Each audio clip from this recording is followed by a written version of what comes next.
अस्सलाम वालेकुम नाज़रीन, परदेसी न्यूज़ में खुश आमदीद। जद्दा में इज्तिमाई झगड़ा, अल खरज में सिक्योरिटी गार्ड पर हमला।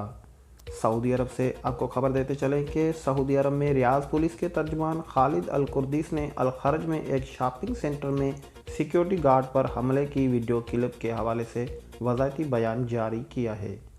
वीडियो क्लिप में दो अफराद अल खरज के एक तजारती मरकज़ में ड्यूटी पर मौजूद थे सिक्योरिटी गार्ड को ज़दकोब करते नज़र आ रहे हैं। अल-मुरसद वेबसाइट के मुताबिक पुलिस तर्जमान ने बताया है कि पुलिस ने सिक्योरिटी गार्ड पर हमले करने वाले शहरियों को तलाश करके गिरफ्तार कर लिया। सिक्योरिटी गार्ड ने उन्हें हिफाजती मास्क के बगैर शॉपिंग सेंटर में दाखिल होने से रोक दिया था और दोनों ने सिक्योरिटी गार्ड के इस इक़दामात पर बरमाना उसे उन्होंने अपनी तौहीन समझते हुए सिक्योरिटी गार्ड को मारपीट करके अपना गुस्सा निकाला था। खालिद अल कुर्दिस ने बताया है कि वीडियो क्लिप की मदद से हमला आवर शहरियों को शनाख्त करके और उन्हें गिरफ्तार कर लिया गया है। मुलज़मान ने कानूनी कार्रवाई के लिए उन्हें पब्लिक प्रॉसिक्यूशन के हवाले कर दिया है।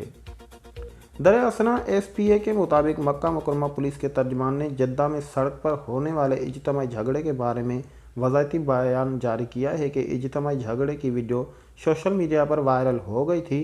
पुलिस ने बताया कि इज्तिमाई झगड़े में 5 अफराद मुलविस थे, उनमें से 4 गिरफ्तार हुए हैं जबकि 5वें की तलाश जारी है। 5 को कार्रवाई मुकम्मल करने के बाद पब्लिक प्रॉसिक्यूशन के हवाले किया जाएगा। तो दोस्तों, आज की यही न्यूज़ थी जो हमने आप तक पहुंचाई। अगर आप भी सऊदी अरब की खबरों से बाखबर रहना चाहते हैं तो हमारे चैनल को सब्सक्राइब करें ताकि हर न्यू आने वाली वीडियो वक्तन ब वक्तन आप तक पहुँच सके। आपके कीमती वक्त का बहुत शुक्रिया। अल्लाह निगहबान।